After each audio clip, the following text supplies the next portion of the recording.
it's really looking at that holistic picture on how do we meet employees and workers where they're at and make it easier for them to save. How do we make it more tax advantageous for them to save? And that should lead over into a less stressed, happier, more productive employee for small businesses. Welcome to Mission to Grow, the small business guide to cash, compliance, and the war for talent. I'm your host, Mike Vannoy. Each week, we'll bring you experts in accounting, finance, human resources, benefits, employment law, and more. You'll learn ways to access capital through creative financing and tax strategies, tactical information you need to stay compliant with ever-changing employment laws, and people strategies you need to win the war for talent. Mission to Grow is sponsored by Assure. Assure helps more than 100,000 businesses get access to capital, stay compliant, and develop the talent they need to grow. Enjoy the show. What small businesses need to know about 401k. Hi, I'm Mike Vannoy, host of Mission to Grow. And this is a topic that I think so many small business owners just don't realize is accessible to them. I think for a lot of really good reasons, and we'll kind of get into that today. Because of technology and complexity and affordability, most small business owners have just stayed away from offering 401k plans to their employees. But in a world where this labor shortage is here to stay, it's not because of a pandemic, it's not inflation, it's not presidential politics. This is based on birth rates 20 and 30 and 40 years ago. We are in a labor shortage that is here to stay. Unemployment rate sitting at 3.7% for going on 2 years. This is the first time since the Nixon administration. We have to be able to address this and recruit and retain employees. Small businesses need the same set of tools that previous to this only the big companies had. So I want to introduce my guest, a great person for this topic. He started his career in the 401k industry more than 20 years ago. Brings extensive experience in plan design, administration, and payroll integration. He's currently immersed in his firm's ecosystem of partners to influence the design and deployment of world-class servicing. His knowledge and expertise in retirement plan administration, payroll integration, and business innovation serve as a tremendous asset to his firm and the companies they serve. He's the president of Workforce Savings at Vestwell. Please welcome to the call, Richard Tatum. Well, thank you, Mike. I appreciate you having me on today. I'm excited to spend some time with you here talking about what I've done for my entire career, and that's help small business owners set up 401k plans. So looking forward to today. We're going to fill an hour for sure, Richard. Lots of things that I want to explore here. But for somebody who can maybe only join you for a minute, what's the number one thing that business owners, especially small business owners, need to understand about 401k? Yeah, great question. I think that what's really changed over the years in my career is that 401k has become its own brand, and where it used to be a perk for employees. According to our survey last year, 85% of workers want a 401k plan. It's a prerequisite for them when looking at a potential employer. So I think it's really become a table stakes item for employees. And so that really helps small businesses with attracting and retaining their employees, which I know is important to all small business owners. Say more about that evolution, because I grew up in an entrepreneurial home. I remember as a young entrepreneur myself being involved in businesses, exploring 401k. For the first couple of businesses I was involved in, candidly, I think I was just intimidated out of it, right? I knew it was something that employees asked about. I wouldn't say they demanded, but probably the employers had more leverage than they do now. But it's always been something that was interesting. But I think so many small businesses they have been afraid of it. There's a handful of reasons, but I want to hear your thoughts. Yeah, so 401ks can be complex if they're not set up correctly. And I think what you've seen in the evolution of our industry is that you have more firms that specialize in 401k now and can really handhold small business owners through setting that up. I was a small business owner for many years myself, and you've got so many different things on your plate, trying to run your business, trying to make sure that you grow your business. You've got all these different benefits like health insurance and other things. And so the 401k could be intimidating because of the complexity. But I know that a lot of businesses maybe even had a bad experience at some point and shut their plan down. And so now it's easier and more cost effective than ever to set up a 401k plan. and a lot of the legislation has made it more manageable, and service providers out there have made it more of a turnkey solution where it's easy for an SMB to say, hey, okay, I want to start this plan, and make that a really simple process. So it's a combination of evolving legislation in the industry, just trying to make it as easy as possible for small business owners. Richard, without getting too wonky, what specific legislation changed to make this thing more accessible to small businesses? Yeah, you really saw a trend starting back in '01. There was a big tax plan that raised the amounts that employees could contribute. You saw the Pension Protection Act in '06, and then recently you've seen the Secure Act and Secure 2.0. And what those acts really did was make it more cost effective for small business owners to start plans and look at certain things like automatic enrollment, which we can talk about in more detail, and how do you get employees who may be intimidated by the enrollment process.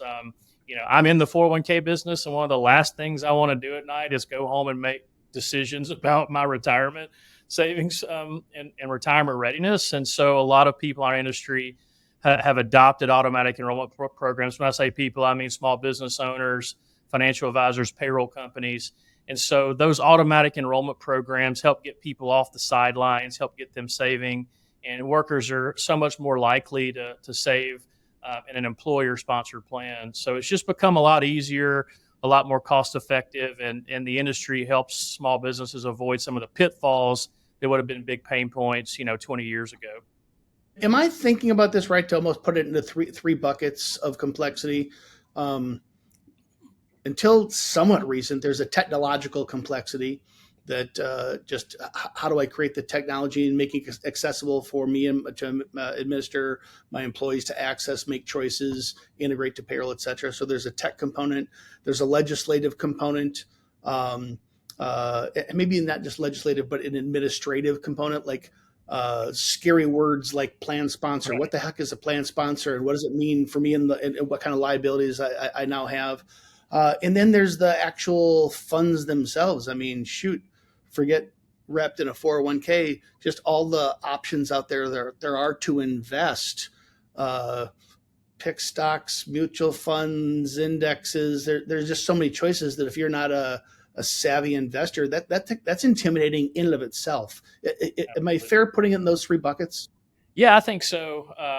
Funny trip down memory lane. When I first got into the business in the late 90s, a lot of plans would offer 50, 70 different mutual fund options. And back then the stock market was going gangbusters. So everybody was making great returns every year. And as you know, we've been through a couple of bear markets, and that was scary for workers who were putting in their hard-earned dollars into these plans and seeing those account balances go down. So you saw the industry really evolve with things like risk-based allocation funds, lifestyle funds, they're sometimes referred to as. You saw the next evolution with target date funds where, once again, that yellow brick road to making it easy for employees to save. They could look at how old they were and when they plan to retire and pick a fund that aligned to that target.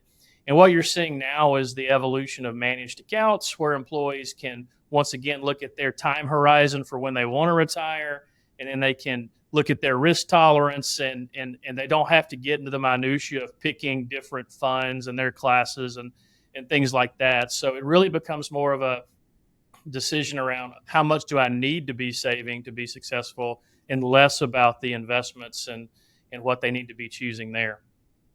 In your other buckets there, you mentioned administration being difficult. You've seen the industry respond to that as well. And there was a big ask on small business owners when the industry really started growing. And what you've seen is technology has improved. Most payroll companies are integrating with different record keepers. And how that makes it easy on the small business owner is they don't have to touch the 401k plan every pay date. Those pieces of information are sent over automatically, and it's managed for them in real time. So plans are staying in compliance, and the data is up to date, which helps with outcomes, for the workers and things of that nature.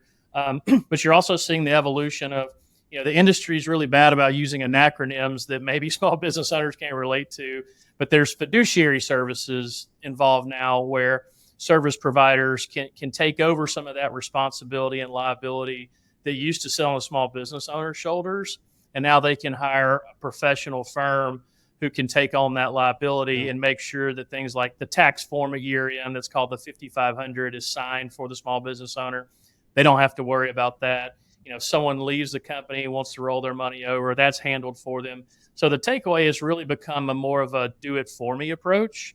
And, there's one thing that Congress has been able to align upon, and that's that people need to be saving for retirement. We've got a big savings gap here in America on many fronts, and that's where you've seen the legislation really involved. And so credit to, our representatives who come together on that and expanded, tax credits for small businesses, expanded the amount that people can save. And that coupled with the evolution in the industry has just made it much easier and cost effective to start these plans. Let's do this. I want to maybe kind of recap this evolution. I want to step back a bit. Let's actually just define 401k, because I think most people watching today obviously understand conceptually what it is. Otherwise, they wouldn't be watching, listening in. But maybe a little more detail: what is and is not a 401k plan, especially as it relates to perhaps state mandated IRA plans, et cetera, different types of savings vehicles. But then I want to come back to this savings gap, because I think this is what's partially really driving so much of the change. So recap on the evolution. I think reasonable for small business owners, especially, to have been intimidated out of offering 401k up to this point. I mean, if you think about what has to happen, you have to pull money out of a payroll system. You have to put that money into a 401k system. If that employee changes their election amounts, then all of a sudden you're making updates in one system. I'm literally moving money from one system to another. Maybe I'm ACHing money. Maybe there's all kinds of different complexity there. The employee takes out a loan. Now all of a sudden there's offsets that have to go back and forth. I have to do all of that in a compliant way. So I got the tech, I got the operations, I've got scary fiduciary responsibility and acronyms that don't even make sense to me, and just it makes me give up, right? And this is meant to be an informational conversation, but this certainly, Vestwell, this is what your firm, I'd say, is the market leader in. This is why we partner with you guys. But the marketplace in general, these plans are so much more accessible. The integration with payroll systems is such that burden is largely removed. Vendors like you guys have demystified the acronyms and the plan administration, and just kind of a do-it-for-you compliance approach that you can then be as either simple or as complex as you want on the investment side, whether you want to partner with your own financial advisor or whether you want to give employees your own direct choices. Punchline is, small business owners should no longer be intimidated by 401k. This is extremely accessible. Am I overstating that? No, you're exactly right. When I first got into business, all those things you just walked through was very cumbersome. You had paper enrollment forms, and employers would have to collect that, key it into their payroll system. Sometimes they'd have to literally mail a check to a 401k record keeper. Yeah, right. They started going online, but there was still work to be done. And if an employee changed or dropped out of the plan, and loans were a really big nightmare for employers to have to deal with. And really, what's changed is technology has driven down the hassle and the costs of offering a plan. So better technology is really helping close that savings gap. And so now, really everything's done through. I'll use us as an example. When a 401k plan is rolled out, we're notifying the employees that, hey, and a lot of providers do this as well, that, hey, you have a plan you have access to now, and here's how you get signed up. And, most plans are going automatic enrollment. And if you don't, we're going to default you to this and to this type of target date investment or others that are available.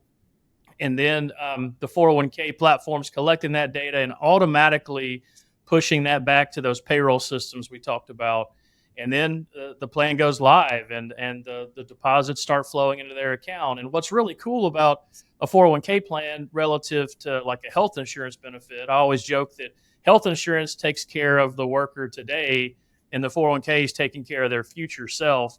But what I've seen that's really cool is it accumulates this tangible asset. So the employee, they can go online, they can go on their mobile app, they get a statement every quarter, maybe an email about it, or some get it in the mail. They can say, wow, I've put away, $2,000 this last quarter, and my employer's put in $500 or whatever the formula may be. And so there's momentum that starts getting gained behind it. The employer's life is easy. They don't have to deal with all those headaches around payroll, 401k administration. The employee's happy because they're seeing this tangible asset start to grow and get bigger. And once you see that momentum behind a plan, the water cooler, the coffee pot talk starts happening at small businesses like, hey, you need to sign up for the plan. You need to increase what you're putting in. So it's really, really neat to see how technology and things have made it, I guess, easier to save, but also there's a positive groupthink around it from workers as well. You and I, as we were preparing for today's conversation, talked a lot about, I talk a lot on this show about the changing demographics, right? If you go all the way back to, say, 1938, the Fair Labor Standards Act is the first really major federal legislation that kind of gave protections for employees. Yes. There was probably always more supply than there was demand for labor. Therefore, employees didn't have a lot of power, and the federal government kind of stepped in. Okay, you can't abuse kids. You got to pay overtime. You got to keep good records. Kind of things we take for granted today. Fast forward to the 60s, around civil rights and equal pay. Fast forward to the 70s and OSHA, safe work environments. Fast forward to the 90s, Americans with disabilities, family medical leave. So there's this continuum we've been on that is accelerating from I'd say the power sitting with the employer to the power shifting to the employee. And part of that is just changing demographics as the supply of labor demand have tilted, declining birth rates of 30 and 40 years ago. The GDP continues to go up, but the labor supply does not, and it's flattening. And so that's really why we're sitting at this 3.7% unemployment for such a long period of time. This is a new world that requires new tactics to recruit and retain employees. So there's the context of probably getting into why we should be thinking about 401k as a benefit compared to before. But there's this undertone of a savings gap where I remember it's probably, I don't know, what is it, 3 or 4 presidential elections, 2, 3, 4 presidential election cycles ago, a vigorous public debate around privatization of Social Security, right? I think there's a very public acknowledgement, hey, Social Security is not sustainable. You used to have, and you'll know the numbers, but maybe 16 workers to every retiree at one point, lifespan of about this long after retirement. Today, it's more like 2 workers to every person in retirement with lifespan this long. The math doesn't work. Right. Combine that with low savings. There's this shift to the government. I think there's the kind of giving up on the privatization perhaps of Social Security, but how are they incentivizing this underperforming savings gap? Maybe take us through that in more detail if you could. Yeah, I'll start, at the beginning of 401k land, since you went through some of the history of legislation. The Employee Retirement Income Security Act that we refer to as ERISA came out in 74. And that created a section of the tax code called 401ks. So it started, a long time ago, and it took a while for 401ks to really take hold. I don't know that when they originally drafted that legislation, if they understood how big of a program it would be. But, the fact of the matter is Americans are living longer, and there's a growing population of retirees. And so it's hard to think through how to sustain that without the private savings system, if you will. Right now, 25% of U.S. adults, according to PwC, don't have anything saved for retirement. And about half of U.S. workers, that's 63 million people, don't have access to participate in an employer-sponsored plan. So that's a big gap there. And, our mission at Vestwell and others across the industry, and really the industry in general, is to try to increase coverage. And that's why you've seen things like the state mandates come out with these IRA programs, which are great programs, and they've really expanded coverage. whether a business decides to participate in their state-sponsored program or start a 401k, it's a win-win. You saw in California and Oregon, for example, two of the earliest states to come out with the state mandates. The 401k plan adoption rates went up dramatically because businesses kind of got off the couch, as I said, and like, okay, we've got to offer something. Do we do the state plan or we do the 401k? It's really about what's the right fit for that small business owner. And so employees, to tie this back to employer sponsor plans, AARP put out via CNBC that, employees are 15 times more likely to save through an employer sponsored plan than they are on their own. To me, that speaks to it's convenient, it's easy. Most employees trust their employer. So they know that they've vetted and looked at this. And so it's just statistically proven that employer-sponsored plans are better at getting people off the sidelines and saving for retirement. So the industry and legislation has responded to that and continued to iterate on it and try to make it as easy as possible. But when we talk about that savings gap, it's about access. That's where you have to start. Like in businesses, employers have to have access through their business to really begin that journey just based on statistics. They're not going to do it on their own. And so now that we're making it easier and more cost effective, you're seeing that coverage expand. I wrote this down, the 15 times more likely to save if it's through an employer-sponsored plan. I think most all employers care very much about their employees. Yes. I don't subscribe to a bunch of capitalist pigs out there trying to wring every ounce of sweat they possibly can out of their teams, even if that ever worked, and I don't think it did. That's my experience. Sure as hell doesn't work. It sure as hell doesn't work today. Employees have choices, and they'll vote with their feet. But a lot of business owners, they're scraping by, try to make a living and survive. I mean, the failure rate of small businesses is very, very, very high. Why should an employer care? Why should they be so altruistic to care about the savings gap versus just a way to attract their employee? Yeah, this gets into a lot of financial wellness. 73% of employees statistically are stressed about their finances. And that really affects their productivity at work. And, of that 73, a big percentage would be, attracted to a business that offered better retirement benefits. So, it's really important that small business owners, when they're looking at their P&L and they're like, how do we become more profitable? How do we attract the right talent? Employees look at that as a prerequisite now. Employees are stressed out.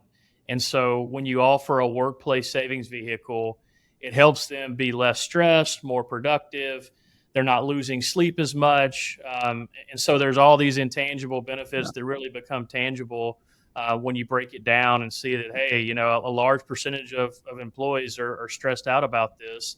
How do we, take some of that stress away and enable them to focus on work? And when they go home at night, they can focus on their families and not be stressed about how in the world am I going to retire? How am I going to save for college for my children? A lot of American workers have student loan debt. There was a time period, obviously, where those payments were suspended. And now that they've started up again, a very high percentage weren't able to make payments. And so, we may talk about this more later, but Secure 2.0 really brought student loan savings in and coupled that with retirement savings. And so now employers can match what workers pay as student loan repayments and even take into account those contributions and deduct that just like it was a 401k contribution, from their taxes that are due. So it's really looking at that holistic picture on how do we meet employees and workers where they're at and make it easier for them to save? How do we make it more tax advantageous for them to save? And that should lead over into a less stressed, happier, more productive employee for small businesses.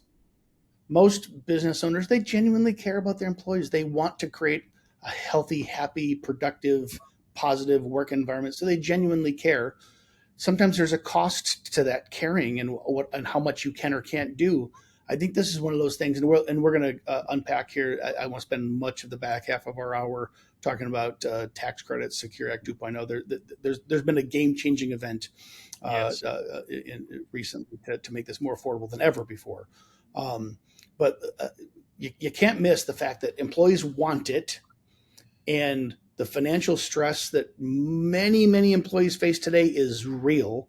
And Yep. if you can find ways to alleviate that financial stress that they wear every day and at home, you end up with a more productive, more loyal employee, and be as capitalist pig mindset as you want. That's a win-win for everybody. Yeah, exactly. I think that even if you assume there's a percentage of those capitalist pigs out there, you can make the business case that this helps your bottom line. This is going to help you recruit and retain the right talent, and it helps your business perform better. And there's a lot of ways inside of 401k that the owner can save for their retirement. There's ways they can design the plan to benefit employees and benefit them. So that there's all types of different creative ways where it can be beneficial for all parties involved and help them save for their own retirement. Richard, let's maybe just step back, maybe 20,000 feet view here. Yep. Let's maybe just get some concrete definition around what is and is not a 401k. And I think especially, there's a trend. You'll know off the top of your head. I'm going to say it's 18 states have enacted mandates for retirement plans. There's many more that have considered it. I know that, but I think actual enacted it's around 18. Now, sometimes what the state mandates do is they mandate a retirement plan. So that could be a state-sponsored IRA. It might be just an IRA that's not state-sponsored. Could be 401k. Can you maybe help folks understand what is a 401k, and specifically pre-tax, post-tax? How does it grow? What's the tax benefit for employee and employer? And then I want to contrast that against IRA, because I think those are the two choices most employers are facing here. Yeah, no, great question. So at its core, a 401k plan is an employer-sponsored savings program geared at retirement. There's certain compliance things you have to make sure that are in good order and filing requirements. But at its basic level, it's a way for employees to have money taken out of their paycheck, either a percentage or a flat dollar every paycheck, can go into the plan. The employer has the option to match that. There's some tax benefits around that for the employer. They can give, some plans have profit sharing contributions, and there's ways to design those plans to mirror their current benefit package in terms of eligibility and things of that nature. So really, it's just an employer-based savings program geared towards towards retirement. And to get those tax benefits, there are certain compliance requirements you have to manage. And that's what firms like ours help them with and make it easy so they don't have to worry with it. The state IRA programs, as I mentioned to earlier, states that were the first to adopt. Before we go to the compare contrast on the IRAs, yeah. I just want to make sure everybody really understands the tax. So I think most of us understand is from the employee side, right? It comes up pre-tax, therefore lowering my income, and so my income tax is on a lower base, right? So there's tax pre-tax benefits. Yeah, but I think a lot of people might not necessarily understand that knife cuts both ways in a good way for employers, right? Can you talk about the tax for? We're going to about tax credits with Secure Act 2.0. We'll put those to the side. But what are the FICA, the tax benefits to the employer for offering 401k period, but then also matching? Yeah, absolutely. So just an important note, in a 401k plan, employees can elect to save on a pre-tax or a Roth basis. Previously, prior to 2006, actually, employees had to do pre-tax, and now you can save on a Roth basis. So Roth IRAs are really popular. You can do a Roth 401k now. And that's really exciting, especially for younger workers who are starting out on their savings journey, to be able to sock away money, on a Roth basis, see it grow tax-free. So employees have more choice there, which I think is really a huge benefit. And as you mentioned, if they elect to do it on a pre-tax basis, then there's tax advantages, at the federal level that the worker doesn't have to recognize. If there are employer contributions, that's not reported in an employee's income, so you don't have FICA taxes and everything on that. I've worked with a lot of small businesses over the years who think creatively about their entire compensation package, and they look at, okay, I could give my employee, maybe 5 or 10% in the 401k plan, and I'm saving on payroll taxes by doing that. So there's just a lot of things that employees have in terms of flexibility and tax advantages, and the advantages to the employer. And you hit on something really important. It's why I wanted to pause there. The numbers are pretty clear. Your employees want it. Unemployment is 3.7%. It's not going away. The war for talent is real. You're going to have to find new ways to recruit and retain employees.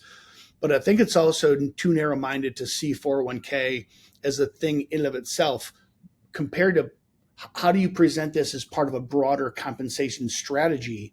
And when you present this to employees, you're not being manipulative. This isn't, again, Big Brother squeezing the little man here.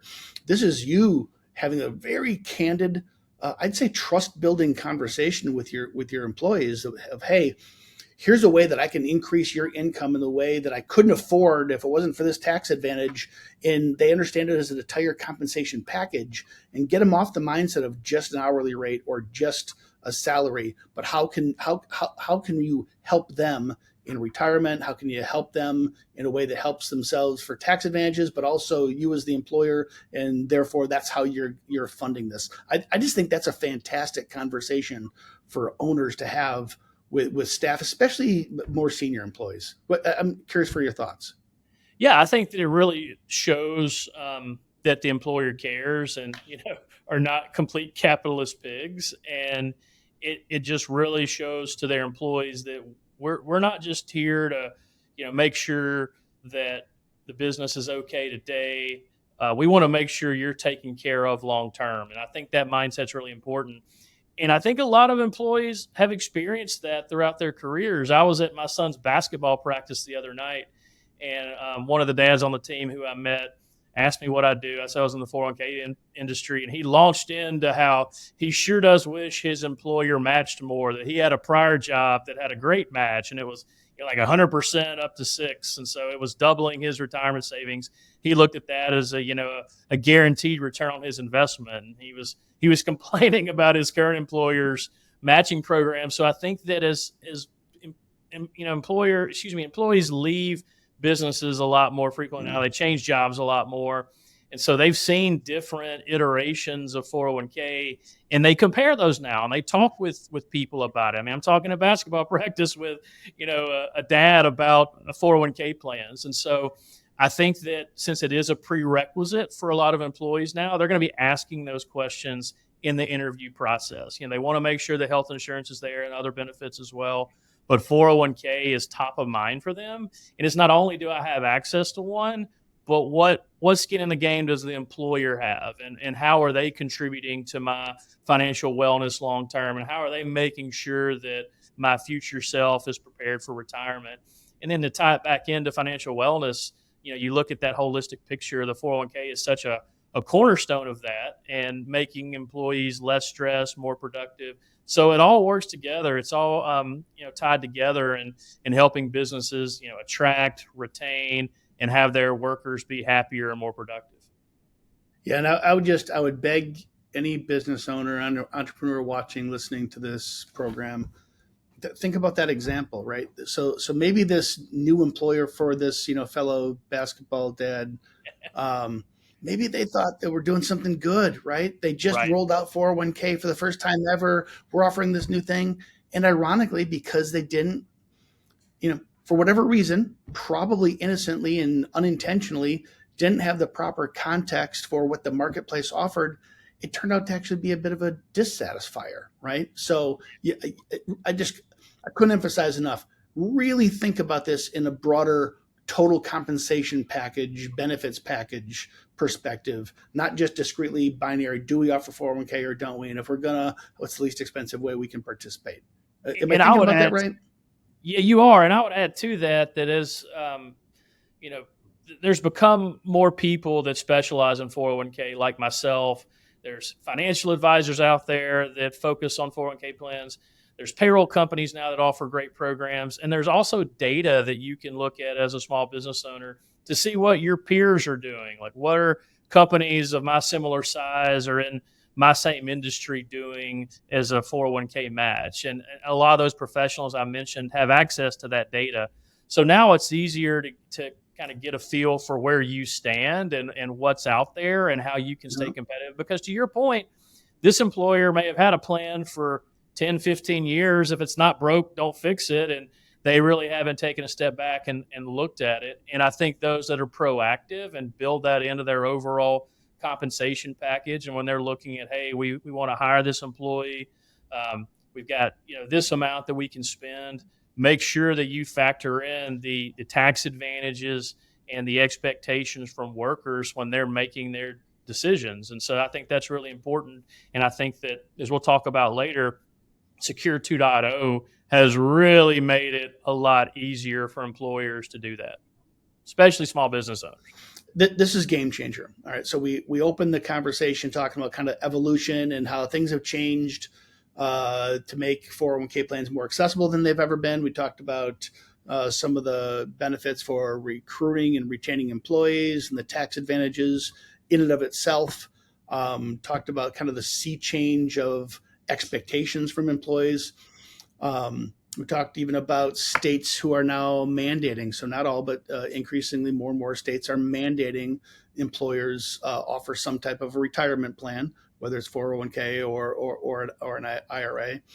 But now here's the biggie, and I always kind of joke. I say that in the 401k business, from my perspective, employers, you're dealing with the carrot, the stick, and the sword. The sword is the war for talent. You're fighting this war for talent, and it's a recruiting and retention tool. The stick is the state mandates. I mean, the government, local governments, state governments, no federal yet. They're literally forcing you, hey, do this or go to jail. I say a little bit tongue in cheek, not much. You must offer a retirement plan. But the carrot kind of comes back where you took us at the top of the conversation around this savings gap. It's like, I remember the presidential politics ads around pushing old ladies off of cliffs and wheelchairs and stuff, and this whole I'll call it a vigorous debate around public retirement and privatization of retirement and whatnot. You don't see those ads anymore. But what has clearly happened is the federal government is continuing to pass legislation that incentivize businesses in the form of tax credits to offer retirement plans. Can you let's spend a minute on Secure Act 1.0? When did that come into play? What was the intent? What was its shortcomings? And why do we end up with 2.0? And let's spend most of our conversation on Secure Act 2.0. Yeah. So, Secure Act, the first Secure Act definitely took a lot of great steps in, offering tax credits, and it had a lot of good things in it. But Secure 2.0, what it really did was even take that a step further. And for example, there's startup credits now for small businesses, like whatever they have to pay to start a plan up. They can get, if it's under 50 employees, they can get a credit up to $5,000 for those costs. And if they're matching their employees who are participating, they can get, and this isn't a tax deduction, I want to stress, this is tax credit. Sometimes those things get muddled together. This is a tax credit. So you can pay zero with those credits for starting up a plan. If an employee is participating under Secure 2.0, they can get $1,000 tax credit for up to $1,000 for matching contributions they make to those employees that are participating. So that's huge. I mean, that's a game changer for me. I just look at that and the advantages that has for a small business owner when they're managing their budgets. And so it just makes it a no-brainer to offer this plan, especially when you look at how much easier it's gotten. And to be clear, in case there's any doubt, a tax credit means a check. IRS cuts you a check for that dollar amount to then offset any these expenses, right? Yeah, exactly. So it may be a direct, maybe you pay less tax at year end, but whether they write you a check back as a refund or you have to write, $5,000 less of a tax bill, then it's definitely right in your pocket. Let's go a little deeper on Secure Act 2.0. I want to get into more of the tax credits. Let's start first a little bit on the benefits for employees. One of the things you hit on was student loans. So if you're trying to recruit employees and your competitor across the street says, help wanted, we offer a 401k, and you have a sign that says, help wanted, a 401k will help repay your student loans, which of the two of you, on face value, all other things equal, has the competitive advantage? This is a really cool thing that Secure Act 2.0 did to help employees, but a smart employer can really take advantage of this. Can you unpack that for us? Yeah, so in Secure 2.0 now, there is a feature employers can add to their 401k plan where if employees make their student loan repayments, that they can actually match those repayments. And those repayments can also be deducted just like a 401k contribution can from the employee's taxable income. So, one of the biggest inhibitors for employees to save for retirement has been student loan debt, which is trillions of dollars, as we all know. And so now employees who are having to make those loan repayments can get matched on that to get them started on their retirement savings journey. And then once those loans are paid off, they're already in the game. And so I think the hope is they'll continue to, save that amount, hopefully over the years, if their income's increasing, that student loan payment, they make that, then they make additional contributions on top of that. But it really is giving a great carrot instead of a stick to say, hey, make those payments. It's going to lower your taxable income. We're going to match that now. So we're helping prepare for your retirement while you're retiring that debt. So that's really a huge thing. The other thing that Secure 2.0 did, which I think is really good, is I mentioned automatic enrollment plans earlier.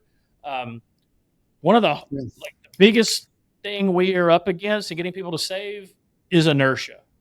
And everybody's got lots of things on their plate. I've got 3 kids. When I go home at night, we're studying for tests. And so signing up for an optional benefit, historically like a 401k, okay, I'll get to that later. That's about retirement. Now, businesses that start up a new 401k, there's an auto-enroll mandate. And employers have to have that for new plans as a feature in their plan for the most part. And it's made it a lot easier for employees to not have to make those decisions. So some small business owners may think about that and say, wow, like I don't know about offering a plan where employee has to participate. They can still opt out. They still have that choice. It's just they have to choose to not participate as opposed to letting it default to a rate like 3 or 5%.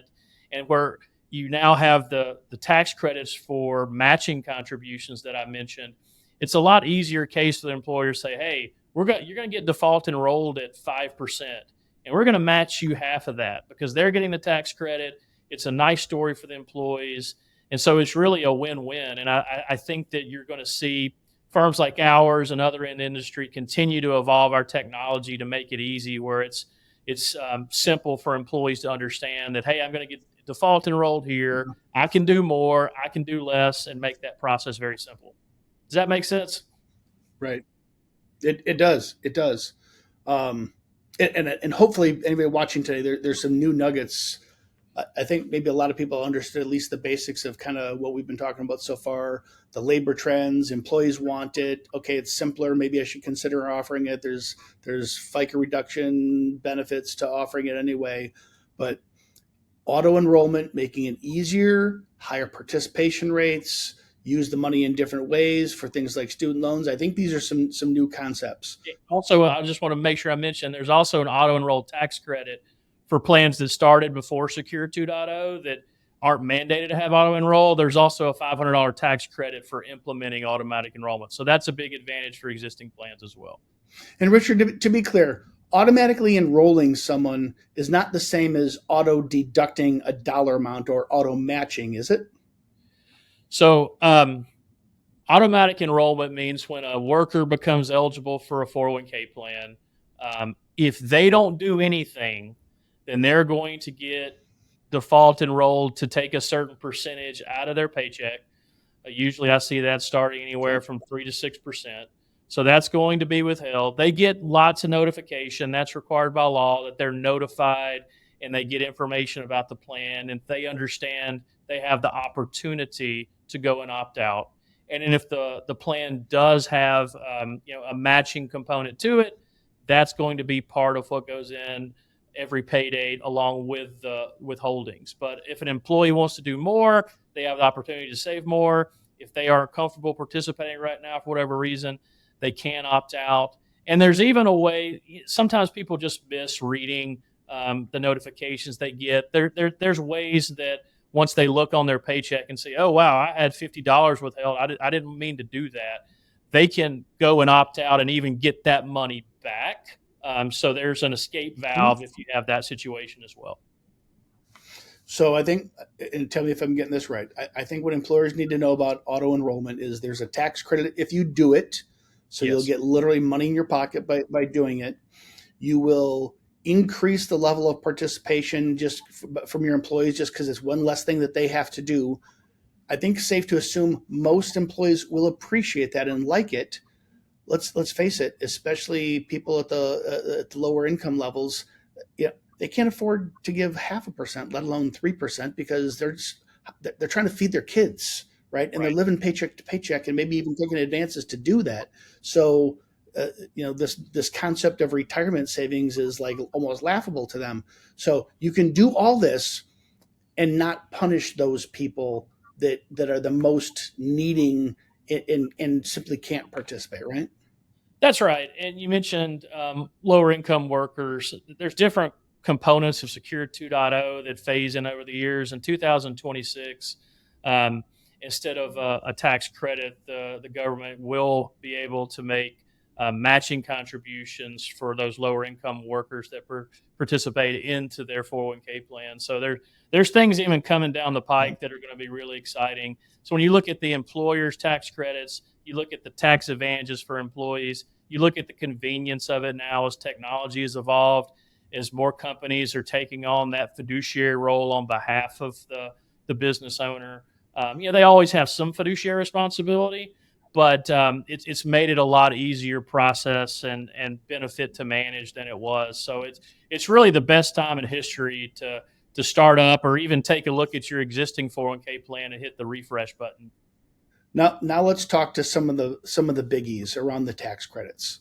So Secure Act, and you hinted to some of them, but I want to go more detail and tell me if I'm capturing the right bucket. So the tax credits come in two forms. There's the setup and administration, and then there's the ongoing expense. I think something that has scared small businesses in the past, even if they could get their head around the technology, the administration, the plan options, maybe they're a thin margin business and they're just trying to grow and survive, let alone grow. Maybe there just wasn't money left to pay for because there's an ongoing administrative cost. There was an ongoing matching cost that they just felt that they couldn't afford. Can you unpack the details of the setup tax credits, what they are, how they're calculated, how much they can be, and then the ongoing matching tax credits that, and I feel confident saying this, at least out of the gate for the first couple of years, businesses can offer these things truly at zero net cost. So take us through that if you could, Rick. Yeah, I'm going to focus on employers for 50 and under employees. Just we can go further if you'd like, but basically, you get 100% tax credit up to $5,000 for startup costs. So anything that you have to pay a service provider to write your plan document, to get the plan set up and going, you get a tax credit that's 100% of that amount up to $5,000. The employer contribution tax credit, you can get up to 100% as a credit for the first 2 years, up to $1,000 for each employee. Now that only includes employees who are making less than six figures. So be careful about that as well. In the third year, it goes to 75% of the matching costs. In the fourth year, it goes to 50%, and in year 5 down to 25%. And there's a lot of calculators and things out there online that you can look at as well. If that would be helpful, we've got one on our website. I know a lot of other firms do as well. There's also the automatic enrollment credit of $500 that I mentioned. And when you get above 50 employees, 50 to 100, there's a different sliding scale, and then above 100 is different as well. But for your small business owner audience, I think that, to your point, for the first 3 to 5 years, you can really be looking at paying next to zero for your 401k plan. Right. So we'll spend more time on each of those buckets. So there's the startup and administration. So this isn't just what you would pay, the payroll company like an Assure, or the 401k company like a Vestwell.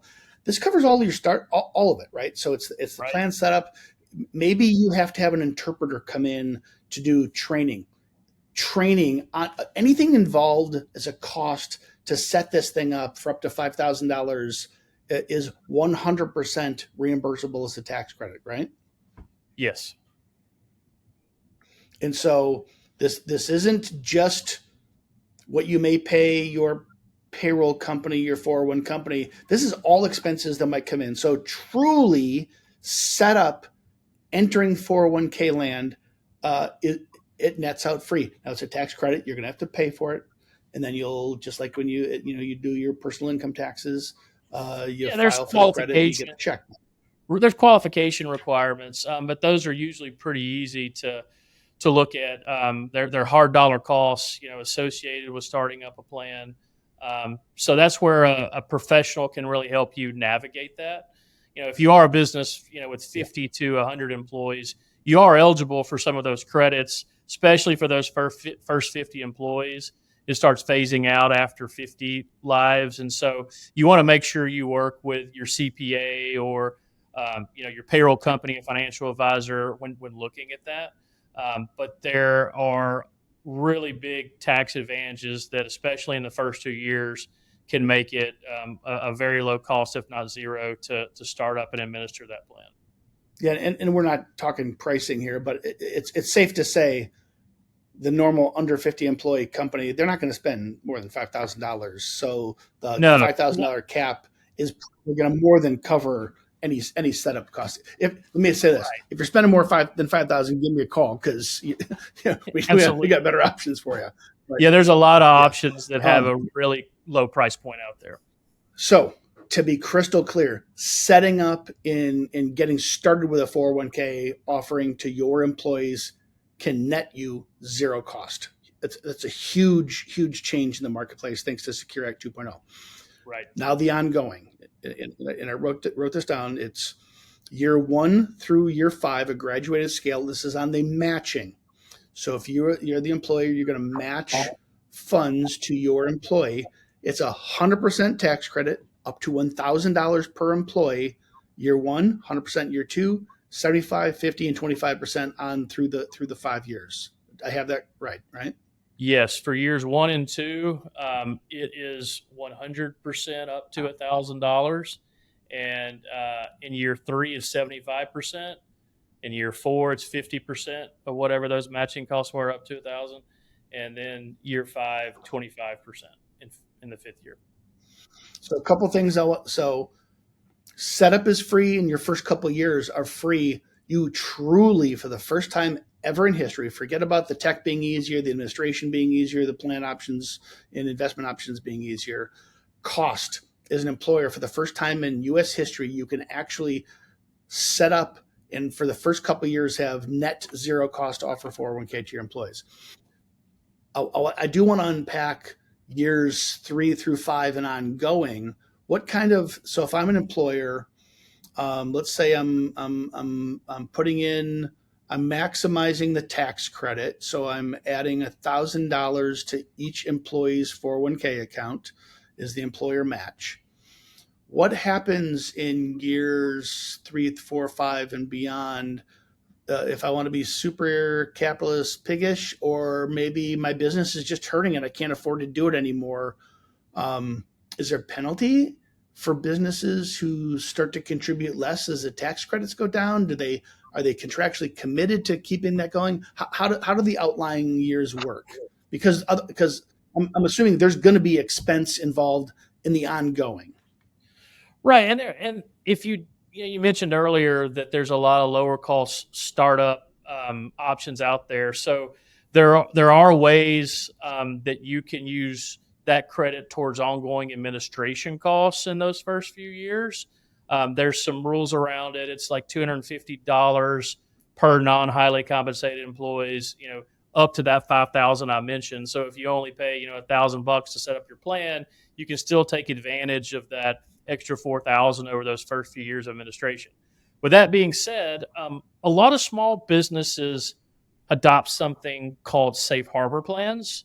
Um, if you're a small business owner in the past and you had to deal with something we call testing, and you had testing failures or top heavy testing, it can really sting you. You can get money kicked out of the plan. You can have to write a check to the plan you weren't thinking about. So this safe harbor option really is appealing for small business owners, because just through virtue of their ownership, they're going to be considered something called highly compensated.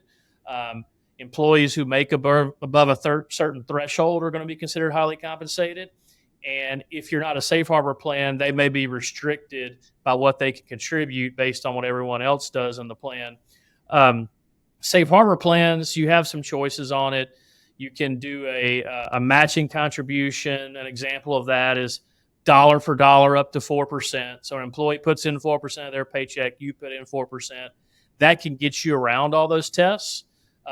If you can't afford to be a safe harbor plan and you do just a traditional plan, that's fine. Just be cognizant of those tests. Where I'm going with this in relation to your question is that if your business runs into changing market conditions or things that are inhibiting you from making either a safe harbor contribution or a traditional match, make sure you consult with your service provider, because there are some rules around it. You do have options to lower that, to even shut it off if you need to. You may not get the tax advantages on some of that still, but you'll want to navigate that appropriately so that you don't do something that's actually going to cost you more money. And so you have to look at that and make sure you take that into account. But there are definite ways where you could lower the contribution, you could shut it off for a period of time. Just want to make sure you take into account any compliance conversations and make an educated decision. Yeah. So I guess, Richard, I know we're about time. Here's how I would and have been guiding small business owners to think about this. I think it's reasonable to think that after your 5-year window of all your tax credits, there's some expense in the form of matching. The administrative burden is really low. The fact is, because it's a pre-tax expense, you're lowering your employer side of the FICA requirement. So there's a tax offset to just simply providing 401k anyway. I think you and I are already there. I think in this next 2, 3, 4, 5-year window, people are going to realize this was never a war in Ukraine or presidential politics or a pandemic. This really was the war for talent's been baked for 30 years based on declining birth rates and growing GDP. The labor shortage is here to stay. And as people kind of start figuring that out more, they're going to realize they're just going to have to offer benefit plans like 401k as part of the comprehensive benefits and compensation plan to be competitive. So you're going to have expense in the outlying years, but there's never, ever, ever been a time in our history for an employer to offer this sizable benefit to their employees that nets them tax-free. So just imagine you got that employee with, maybe it's an employee who makes $50,000 a year, and you pop $1,000 match into their 401k, and it's 100% deductible to you. It costs you nothing. $1,000 is a lot of money to somebody making 50 a year. Yeah. And I'm not trying to be all manipulative capitalist pig here, but I mean, good for them and good for you that how the relationship building, the trust, the loyalty that could build in an employment brand. I just think it's crazy not to take a really, really, really hard look at 401k if you're a small business owner today. You know what? I'll give you the last word, Richard. What do you want people to walk away from today's conversation thinking about? Yeah, I want them to know that, like you said, the time has never been better to start up a 401k plan, or to take a look at your existing plan and see if there's ways that it could be enhanced. Legislation has evolved to make it cheaper, to make it more manageable. Technology has evolved to make it much less of a headache, and you can outsource almost all of the administrative headaches around a plan for the most part. Service providers are stepping up on the fiduciary front to help small business owners out and take a lot of that responsibility off their plate. And so I would encourage you to make sure you're talking to your advisors in business, whether that be a CPA, your payroll company, your financial advisor, because there's just so many opportunities now to help Americans save. And it not only benefits the individual worker, it also benefits the business, but it also benefits our whole society when we have people that are financially well off and feel good from a financial wellness perspective. And so really it's a great thing on all fronts, and just hope that any business owners out there who are thinking about it, that the conversation today maybe help get them off the sidelines and really ready to go and move forward. Richard, really enjoyed talking to you today. I'd love to have you back on the show. We can go deeper on some of these more granular topics, but I think that it was a great overview on the 401k landscape today. So thanks for joining me. Yes, thanks, Mike. I appreciate it. Have a good day. And thanks to everybody else for joining. Until next week, hope you enjoyed this Mission to Grow. If you liked it, if you learned something, invite you to share, comment, enjoy on any podcast or video platform of your choice. We will see you next week. That's it for this episode of Mission to Grow. Thanks for joining us today. For show notes and more episodes, visit us at missiontogrow.com. If you found this content valuable, I invite you to share it with a friend and subscribe to the show. If you really want to help, I'd love it if you left a 5-star review on Apple Podcasts, YouTube, or wherever you listen. Mission to Grow is sponsored by Assure. Assure helps more than 100,000 businesses get access to capital, stay compliant, and develop the talent they need to grow. To learn more about how Assure can help your business grow, visit assuresoftware.com. Until next time.